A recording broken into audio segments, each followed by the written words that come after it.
और फिक्र में आज की पहली और बड़ी खबर बुलडोजर पर है। यह शब्द आज सुबह से देश में ट्रेंड कर रहा है। क्यों? क्योंकि आज सुप्रीम कोर्ट ने बुलडोजर की चाबी अपने हाथ में ले ली, उसका इंजन बंद कर दिया और अफसरों को साफ साफ कह दिया कि वो जज बनने की कोशिश ना करें। तिनका जोड़कर बनाए गए घरों को बिना नियम पालन के गिराने का दुस्साहस ना करें। ये पूरी खबर विस्तार से बताने से पहले तस्वीरों से भरी एक भूमिका भी जरूरी है। बुलडोजर के कारण पिछले कुछ समय में समाज दो हिस्सों में बंटता दिखा। बुलडोजर को भगवा और हरे रंग वाली विभाजनकारी सोच में ढालकर देखा जाने लगा। एक पक्ष ने आरोपियों के घरों पर किए गए बुलडोजर एक्शन को त्वरित न्याय का प्रतीक माना, तो दूसरे पक्ष ने इसे बदले की कार्रवाई वाले चश्मे से देखा। घरों पर बुलडोजर एक्शन वाली कई तस्वीरें आपकी नजरों से भी जरूर गुजरी होंगी। बहुत से लोगों ने उन तस्वीरों को देखकर या तो ये सोचा होगा कि गंभीर अपराधियों के साथ यही सलूक होना चाहिए, और बहुत से लोगों के मन में प्रश्न भी आया होगा कि किसी गंभीर अपराध के बाद बुलडोजर को न्याय का जरिया और सुपरफास्ट न्याय का प्रतीक क्यों माना जा रहा है। एक मशीन को न्यायाधीश के रूप में क्यों देखा जा रहा है। जाहिर तौर पर यह एक लंबी बहस थी जो एक याचिका की शक्ल में सुप्रीम कोर्ट तक भी पहुंची, और आज उसी बुलडोजर एक्शन पर सुप्रीम कोर्ट सुनवाई करते हुए कहता है बुलडोजर कार्रवाई को न्याय का नहीं अन्याय का प्रतीक माना। और इसके लिए फैसले की शुरुआत में ही कवि प्रदीप की कविता की चंद पंक्तियों को पढ़ा गया। अपना घर हो, अपना आंगन हो, इस ख्वाब में हर कोई जीता है। इंसान के दिल की यही चाहत है कि एक घर का सपना कभी ना छूटे। इन्हीं पंक्तियों को पढ़ने के बाद सुप्रीम कोर्ट ने बुलडोजर एक्शन पर कानून वाला हंटर चलाना शुरू कर दिया। यहां पर हम आपको इस हंटर के कुछ टीजर दिखा रहे हैं, फिर टीवी9 के पास मौजूद फैसले की कॉपी में लिखी बातें भी आपसे शेयर करेंगे। सुप्रीम कोर्ट ने तल्ख लहजे में कहा कि देश में कानून का राज होना चाहिए, अधिकारी खुद जज नहीं बन सकते, और कानून को ताक पर रखकर बुलडोजर एक्शन पूरी तरह से असंवैधानिक है। इन बातों को सुनकर आप इतना तो जरूर समझ गए होंगे कि सुप्रीम कोर्ट में आज जस्टिस BR गवई और जस्टिस KV विश्वनाथन की बेंच ने बुलडोजर एक्शन के विरुद्ध लक्ष्मण रेखा खींचने का मन बना लिया था। लेकिन आपको बता दें कि सुप्रीम कोर्ट में बुलडोजर कार्रवाई के खिलाफ यह याचिका जमीयत उलेमाए हिंद ने दी थी, जिसमें उसने BJP शासित राज्यों पर सवाल उठाए थे। बुलडोजर एक्शन के जरिए मुसलमानों को निशाना बनाए जाने के गंभीर आरोप लगाए थे। इसी याचिका पर सुनवाई करते हुए 17 सितंबर को सुप्रीम कोर्ट ने अगली सुनवाई तक बुलडोजर एक्शन पर रोक लगा दी थी, जिसके जवाब में केंद्र सरकार ने कहा था कि अदालत अपने फैसले से सरकार के हाथ नहीं बांध सकती, क्योंकि किसी की भी संपत्ति इसलिए नहीं गिराई जाती क्योंकि उसने अपराध किया है, बल्कि कानून के तहत आरोपी के अवैध अतिक्रमण पर एक्शन लिया गया है। अब यह देखते हैं कि आज सुप्रीम कोर्ट ने कौन सी ऐसी बातें कही जिनसे बुलडोजर एक्शन वाले उत्साह का इंजन बंद पड़ गया और हिचकियां लेने लगा। कोर्ट ने क्या कहा यह देखते हैं। बुलडोजर एक्शन पक्षपात पूर्ण नहीं हो सकता।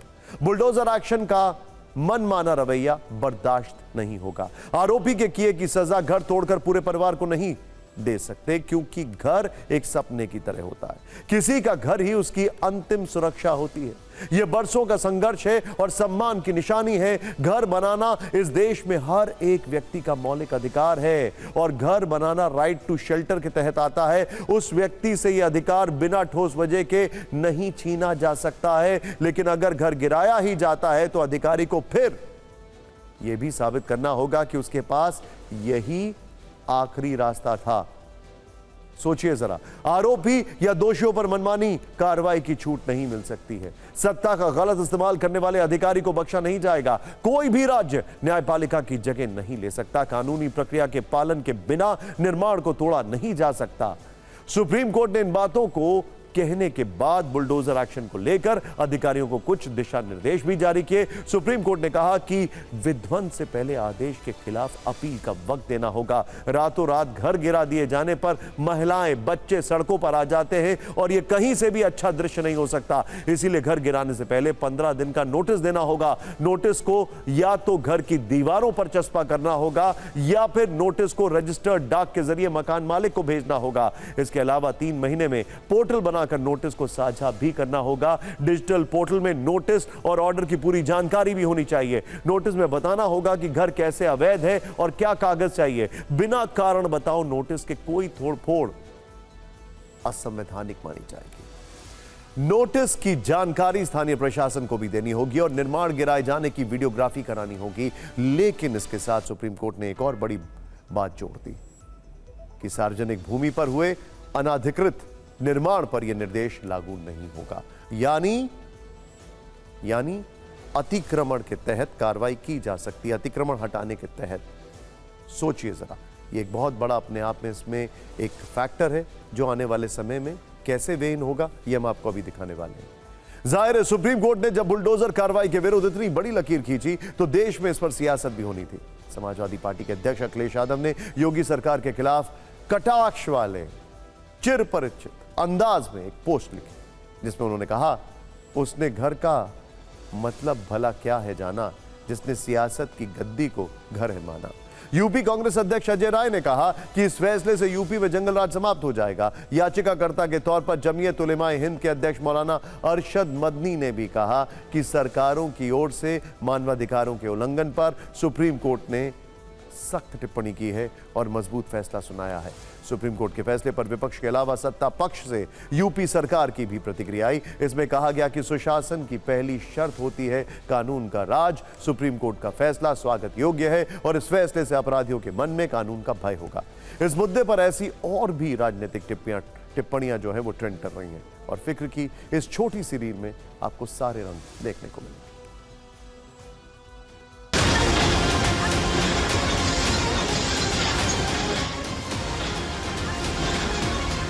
जो घर तोड़ना जानते हैं उनसे क्या उम्मीद करोगे आप?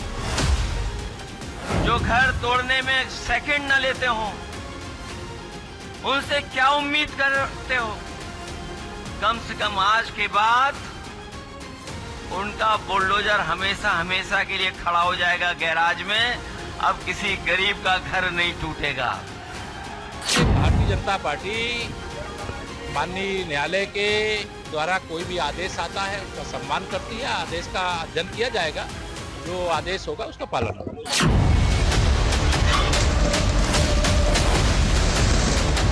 ये जो बुलडोजर जस्टिस, ये जो गुंडागर्दी सरकारें कर रही थी, इस पर रोक लगाने का काम सुप्रीम कोर्ट ने किया है। मैं आशा करती हूं कि उत्तर प्रदेश की और उनका अनुसरण करती हुई तमाम भाजपा की सरकारें ये कुकृत्य बंद करेंगी।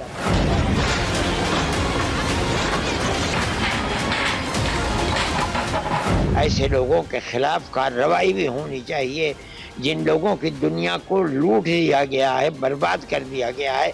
बर्बाद करने वालों से इस पैसे को वसूल किया जाना चाहिए। और सरकारी जमीन पर वो अगर मकान बनाया हुआ है तो उस सरकारी जमीन को खाली कराया जाता है।